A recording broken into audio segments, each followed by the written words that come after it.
Hello and welcome to today's podcast. I'm Susan Guthrie, your host, and today my guest and I are going to talk about the Oscar-winning movie Marriage Story, which has obviously struck a chord in the public psyche as it purports to draw back the curtain on the divorce experience.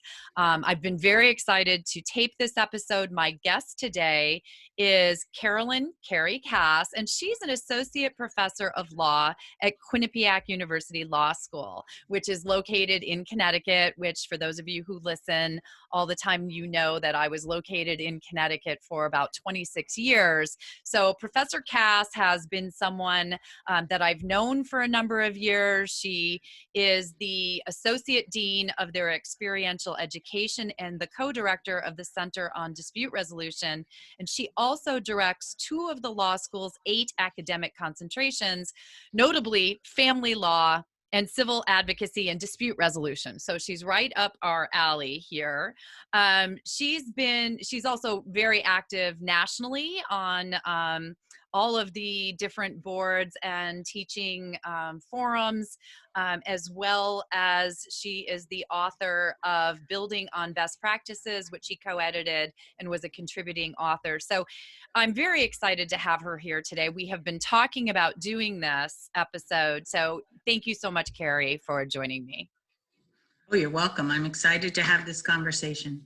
Yeah, so we have talked a couple of times on this topic, and I think, for the movie, everybody who's listening, I don't know too many people who at this point have not at least heard about the movie, if not have seen the movie. And certainly as, a divorce attorney, and I'm out there talking to people all the time, the number one question I get these days when I'm interviewed or when someone wants me to do an article or a blog post for them, it's always about this movie. So I heard through the American Bar Association that Carrie was going to be incorporating this movie into her curriculum for the coming year. So she teaches our future lawyers, our future divorce attorneys, and she found this movie inspiring enough or it inspired her to use it as a teaching tool. So that inspired me to reach out to her because I think we're going to have a really interesting conversation about this. So, one of the things that I just wanted to start with, Carrie, is why do you think this movie struck such a chord? I mean, why has it started such a broad discussion of divorce?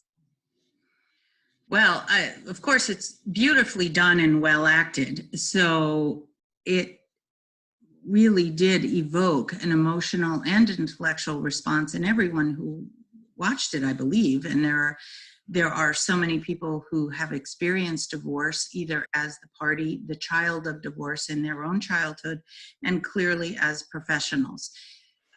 We are not all of the same mind. So there are people who are applauding the way the lawyers are depicted, but there's a growing number of us that it sparked a conversation about what it shows about a system that can be harmful to the parties as they go through it, and did not actually show what is really a growing movement in how to do divorce differently, both from the parties' perspective and the professionals' perspective.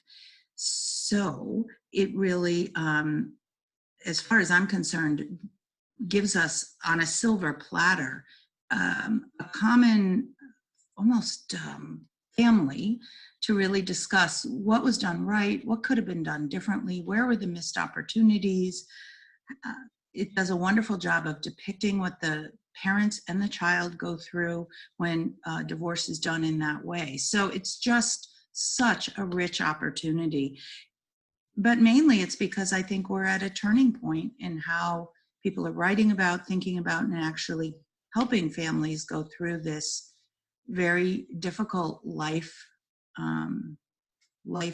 event. And there's plenty to talk about. Yeah, well, and that's very true. And I love that you say that because, divorce is a transitional time for people. Yes. And one of the things that I've commented on when people have asked me about it is that I do think that the movie does an excellent job giving a snapshot of a particular type of divorce experience for that maybe many people out there who are listening either believe that's how divorce happens, or they've had that experience of it, because I think you and I both know that certainly is one depiction and one truism of divorce, is that path that the movie shows.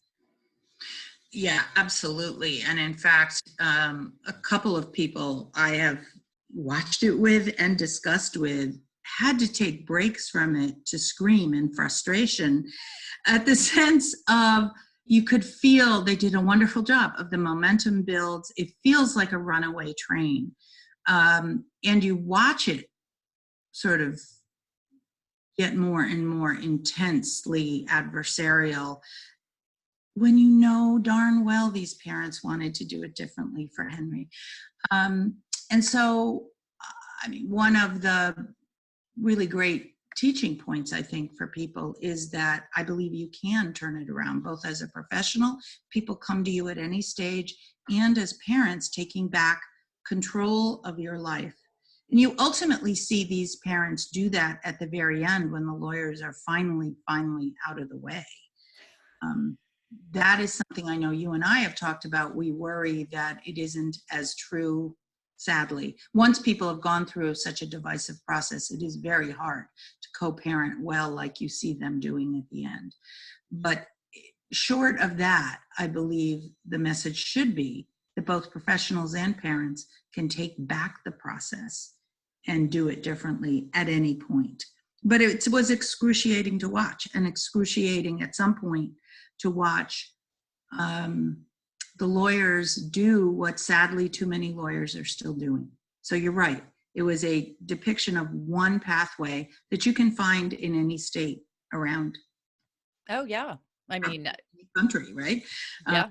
But there's plenty of models and opportunities to figure out how to do that differently. And I think that's so true. I have to say, I resisted watching the movie and would not watch it. I was like, for 30 years, I've been in that world. And the last thing I wanted to do was spend 2 hours of my free time watching what I knew was going to be a contentious divorce situation. But then again, everybody keeps asking me about it. And so I finally did watch it. And I had that same experience. I was frustrated at times by the depiction and the law. I was talking to a family law attorney in California yesterday who's a colleague, and he said, it lost him at the point that the law was wrong, that it kept, giving legal background that just wasn't accurate. And since he's practicing in the state the movie was purportedly set in, it was driving him crazy. And then I also have talked to, a lot of attorneys who had moments that made them uncomfortable because they saw something they might have done in there. I think that's valuable for our profession. Extremely valuable.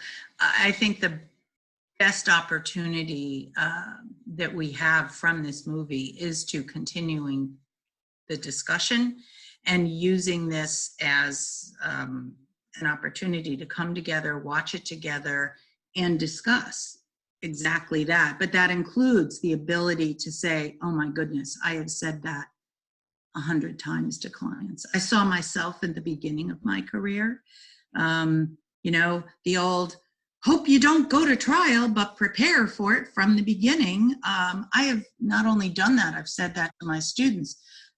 I don't say that anymore, and I don't believe that anymore. And in fact, I think this was a great example of how that infected the process. But it's easier said than done, especially with traditional legal training, for lawyers to hold back from that, to say, I know that court is out there as a final option, but we destroy the opportunity to help these parents do it differently if we put on the glasses and the lens of trial prep from the beginning. And there were so many examples of that. Yeah, I think that's, that's what impacted me, because for the first 20 years of my practice, I had a very traditional family law litigation practice. And you just mentioned it. That's how we're trained. We go to law school, or at least 30 years ago when I went to law school, we didn't have ADR programs in law schools, or at least my law school didn't. I didn't learn about mediation there. I didn't learn anything other than how to process any case, whether it was a car accident or a contract action or a divorce, in anything other than a plaintiff versus defendant, use the facts to advance your client's case and try to win, advocate for your client. And the movie certainly, does get that experience right, I would say. So when you want to talk about what the movie gets right, the cautionary message of how the litigation process can be divisive, expensive. We saw people writing very large checks. Charlie writes that, wipes out one of his accounts, and you see him writing the 25, I think it was a nice round $25,000 retainer. Henry could have done a couple years of college for what they paid.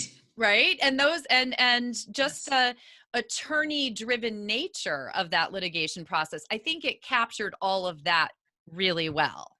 Sadly, yes. Yeah. Well, happily that it's a wonderful, accurate tool other than a few of the legal aspects, but sadly, too many families are going through divorce that way. Right. And I do still find, as much as I'm out there as often as I can, and I know advocates of dispute resolution are like you are out there talking about mediation, collaborative divorce, and other methods, there are a number of people who are probably listening to this show right now who think the avenue shown in the movie is the only avenue. They don't, people are still not aware that there are other ways to go through this process. And I think it is partly the processes that exist, some of which were invented during our lifetime as lawyers, right? Yes. And I think for people who don't realize this, invented by frustrated litigators, the evidence is overwhelming that the longer you practice family law and the more you do family law, most of us move further and further away from the litigation mode, partly for self-preservation. It's an extremely difficult way to run your life, but mainly for the client's benefit. So I love the study by Lynn Mather that shows that the longer you do family law, this was a survey of a whole bunch of New England lawyers, but the longer you do family law and the more you do it exclusively, the more you view your job as client adjustment to their new life and less as a legal expert. The law is still relevant, but it's only a piece of it. And that is entirely consistent with the idea that we should be agents of healing and reason, of educating parents what their children are experiencing, and that is not only ethically permissible, at this point in the evolution of all the options and thinking about what advocacy can be, and not only just adversarial advocacy, I believe we're at the point where you must practice family law with at least an awareness of these processes and approaches. I don't understand how informed consent obligations under our rules of professional conduct under 1.4 are met if we are not talking to the clients about different ways to do it. Whether we choose to do that or not, it's our obligation to get to the parents, to the lawyers and other professionals, and let me stress that, family law is now very interdisciplinary. There are divorce financial planners and mental health professionals who work side by side with lawyers, and I know you know that, Susan. But that we are getting these people to the professionals who are going to help them through. There are clients who need the J's and the, what's her name? No, not Nora. Yes, Nora. Yeah. Nora and Jay. But these clients did not. These clients did not. They needed somebody entirely different. They needed somebody who, if they went through this failed mediation, who when they finally came to a lawyer, the lawyer would have said, okay, so that didn't work. Either we go back to that mediator or we find a different one, or we try collaborative law. But it's about, I hear you loud and clear that you do not want to tear your child apart. And so let's keep working to find a process that will help me help you do what you want to do, not change what you want to do. I really am sad when I see clients, even in the beginning, these parents were saying, we don't want a lawyer, we don't want a lawyer. Their view, and many people who watch this movie would walk away with this view, that lawyers are either a weapon or perhaps a shield if the other side has a weapon. You see Adam Driver, Charlie, go back to Ray Liotta, Jay, because Nora pushed too far. Laura Dern's character, Nora, pushed him to the point where he had to jettison the attorney who was not perfectly, but at least trying to get them to settlement. And that sort of idea that lawyers are only needed and helpful if you need a weapon or a shield, it makes me incredibly sad.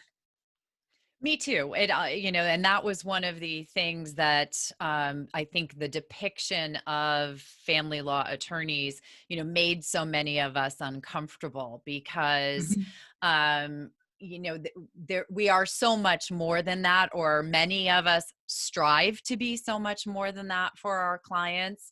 I love that study you just mentioned. It rang a bell for me because I'm one of those practitioners. As I said, 20 years as a litigator, I burned out on that long before the 20 years. But when, that's how I came to find mediation and collaborative, and just because I was exploring different ways to try and help my clients to transition into their new lives. And that's why this podcast is called Divorce and Beyond, because divorce is a finite time in people's lives. It is a moment, hopefully of months, not even years, and that they are then going to be in a new, post-divorce life that should be successful and restructured as a family. And, unfortunately, some of the things that the movie got right around the divorcing through litigation, is often that doesn't turn out for the best post-divorce life,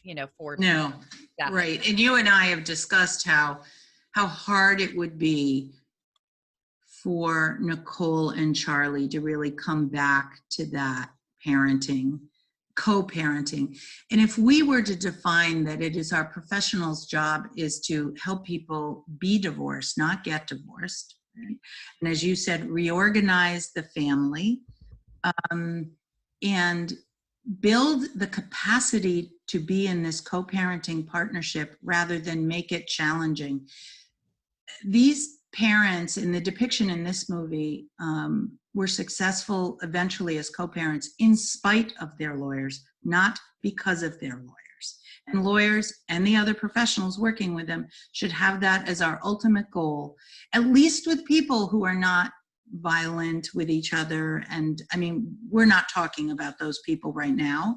And I do believe a lot of the tools we're talking about can work well with those parties as well. But certainly just taking the idea of who are Nicole and Charlie and how are they served and disserved, the lawyers made it harder for them to have that lovely second Halloween rather than easier, right? I remember early on in my practice, maybe you had this sort of experience, you were in the litigation mode, or as I call it, even if you were negotiating, you were in litigation, not true negotiation. And we were lucky if we got just something on paper. It was sort of, and you'd hear people say, oh, we reached an agreement. Quick, let's ram it through before they change their minds. Lawyers said this. And the image was, quick, get them before the judge and tell them they have to say, yes, I agree, before the ink is dry. That means you have a brittle and fragile plan. And so many people now talk about durable plans. You need to help parents come up with a durable plan.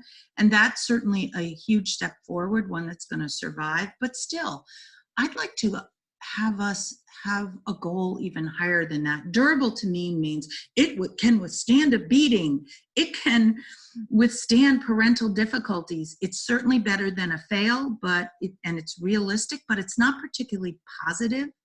No one's really happy, but they came up with something that will, get them through. What if we went for sustainable, right? Aspirational, one with guidance, flexible, positive, inspiring, sort of living and breathing document that was built together with, and this could be done in collaborative law, mediation, or with just good committed lawyers who say what's most important is you and your children being healthy and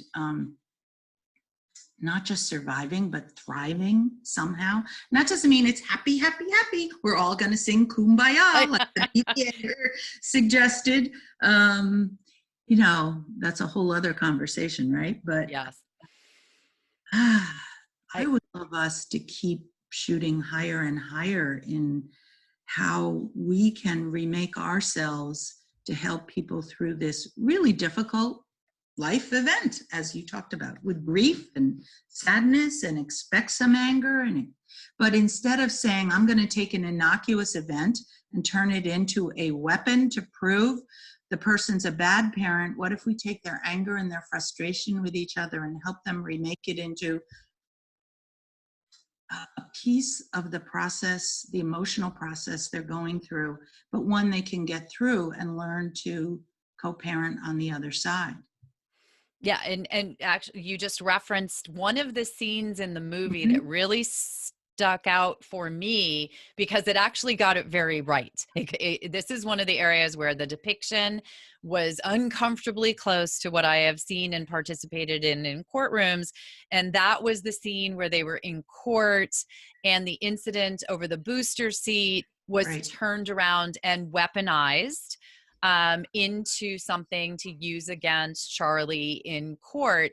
And there are a few things about that just, it took an event that can happen in any parent's life and turned it into an abusive event, an event to be used against the other parent, showing they are not a good parent in some fashion. Right. He's neglectful. Neglectful parent. And when you do that, whether it's in a private discussion, but even worse, in a public forum, in a courtroom, the idea that you're then going to go out of that courtroom and co-parent well with the person that you just called a neglectful, unfit parent is it's so hard to do that it's almost impossible. And that's where, the movie veered off for me in the end. But that was, I thought, one of the things the movie, I hope people understand the destruction that is wrought when that happens in a courtroom. Right. And I could not help but remember a very similar scene back from the movie Kramer versus Kramer, where they're in the courtroom and the incident, there were several, but one of them was the innocent incident where the child in that movie falls at the jungle gym, and you see the dad, Dustin Hoffman, carrying the child and racing to the emergency room and doing everything he could do, and knowing just how many times have you been at the jungle gym and your child, unless you don't let them do anything, they're wrap them in cotton, etc. Right. And even in that, there's one scene even more vividly where the parents are facing each other and they mouth each other to silently, I'm sorry, right? It's like, either my lawyer did this without me knowing, or my lawyer had to do this, or this is what the process makes us do. And actually in Marriage Story, there's a scene where Nora is calling Charlie, and when she's saying, hey, you haven't got a lawyer, it's 30 days, we're going to have to default you. And he goes, what are you talking, does Nicole know you're calling me? Well, she's aware of everything I'm saying. Does not mean that she likes it. Does not mean that she gave consent. That was savvy lawyering. She did not lie. She's aware of what I'm saying to you, making him now feel betrayed by her. And that's when he runs out and starts looking for lawyers. Very predictably sad, where didn't have to be that way. It didn't have to be a threat. Could have been, hey, we need you to engage. Are you going to do it? We're in this together. We have to get to the end. And that's, I think, really hard for some lawyers to adapt. And what clients don't necessarily expect is that the lawyers really are in this together, just like the parents are, in helping this family through the process. Yeah. That's Yeah. And what we saw here. the movie really does show the hijacking of the process that can happen when you have lawyers of a certain mindset. The scene, Hijacking is exactly the right right? word. Yeah, I thought so. Yeah. You know, and Yeah. the scene that really jumped out for me was near the end where Nora is talking to Nicole in the kitchen, and she says, "Oh, and I managed to get the parenting plan to be not 50-50. Right. You know, I got an extra day for you," or something like that. And Nicole even says, "But that's not what I wanted." And Nora says, "Oh, take the The win." win. Take the I win. cringed when Oh, oh my God, that made me, it was terrible. But that yes. is the mindset. You know, the who really got the win there? You know, who got the win?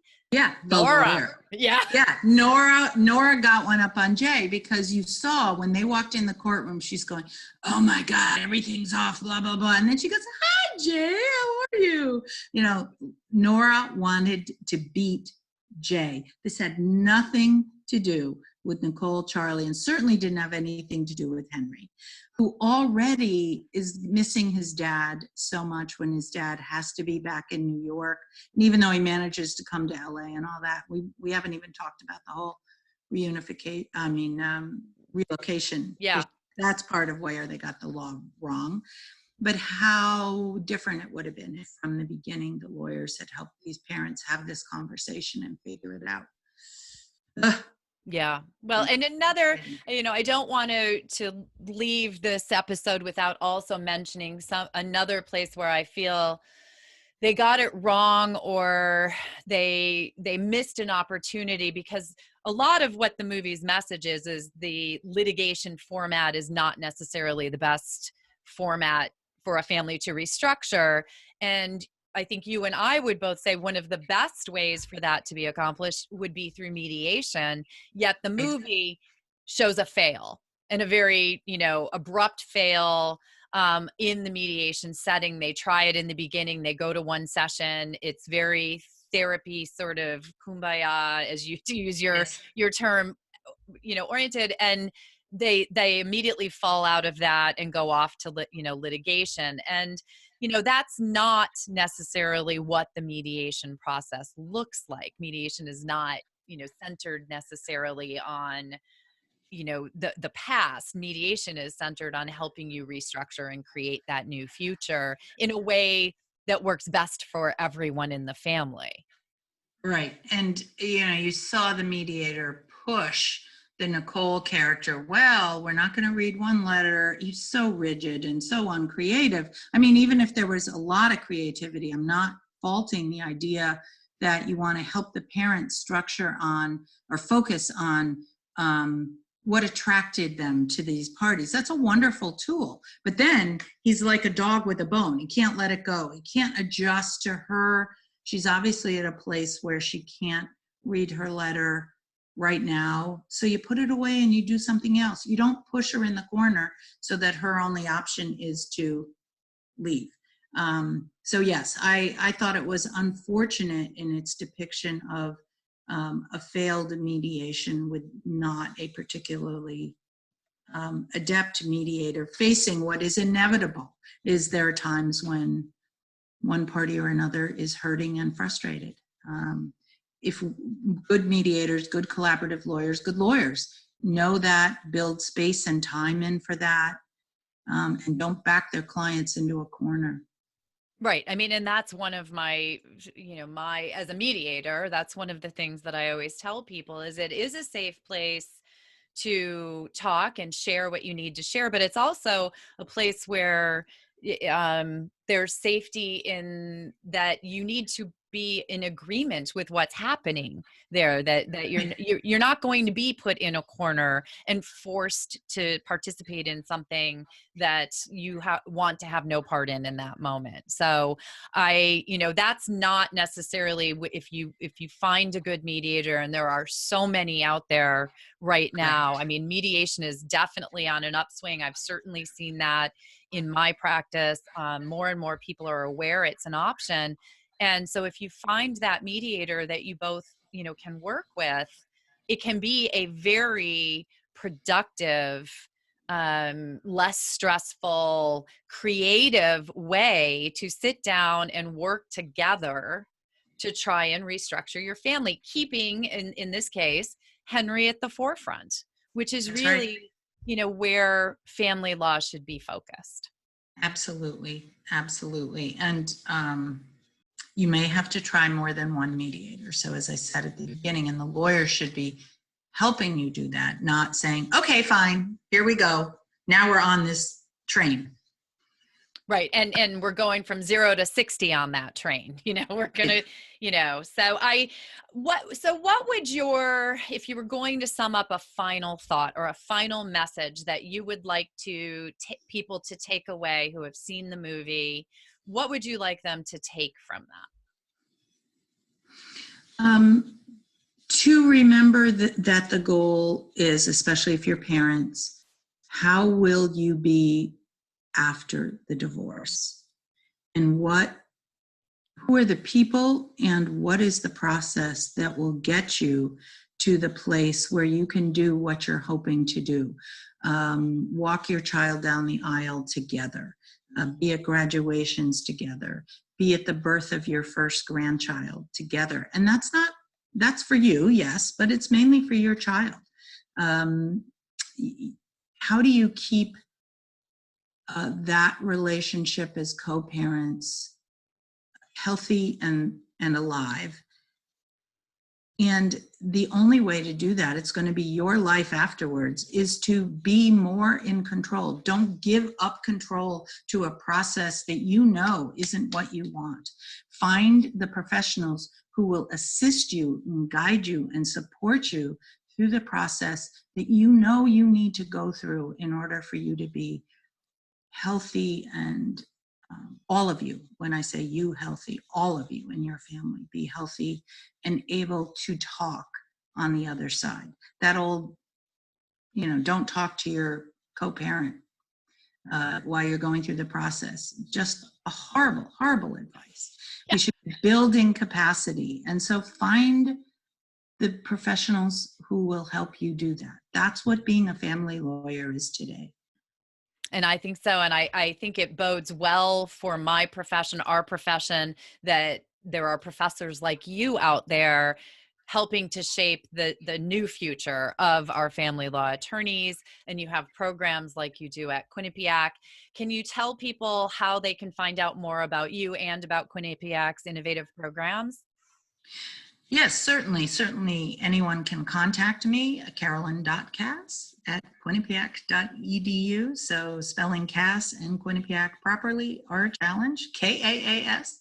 But my bio is on there, but also our Center on Dispute Resolution, which has trainings in these areas. We're working carefully with Connecticut Council on Non-Adversarial Divorce. So QU Law Dispute Resolution, all one word, QU Law Dispute Resolution.org are good places to go. I'm enormously proud of our family law curriculum, and anybody who graduates from our law school with a concentration in family law has had to take this course, learning from mental health professionals and myself and colleagues about this other view. We also do teach our family lawyers how to do trials well, because they need to know how to do pieces in their toolkit. But it is not simply an endeavor of teaching them family law is just another civil case. It is not. It is not for everybody, and it is only for people who really are not afraid to work with people who are hurting and in sorrow, and be able to go there with them but then lift them out. So it's kind of like, do you go in the hole? Is empathy being in the hole with your client if they fell down a well? It's not really. It's not also looking at and going, oh, look at you. It's figuring a way to go partway down and then bring them up. And that's, you know, I am personally acquainted with your program and with lawyers who have been through your program. They're a joy to work with. And I have over the years worked with many. So I encourage Thank any you. colleagues out there or people who want to become colleagues to look into Quinnipiac's program because it's really top notch in our field. So Carrie, we could talk about the movie, I mean, forever. I envy your students because they're going to, I think, have a really interesting curriculum this year with the inclusion of this movie and other movies as you've discussed. But thank you so much for joining me to talk about this. Thank you so much, Susan.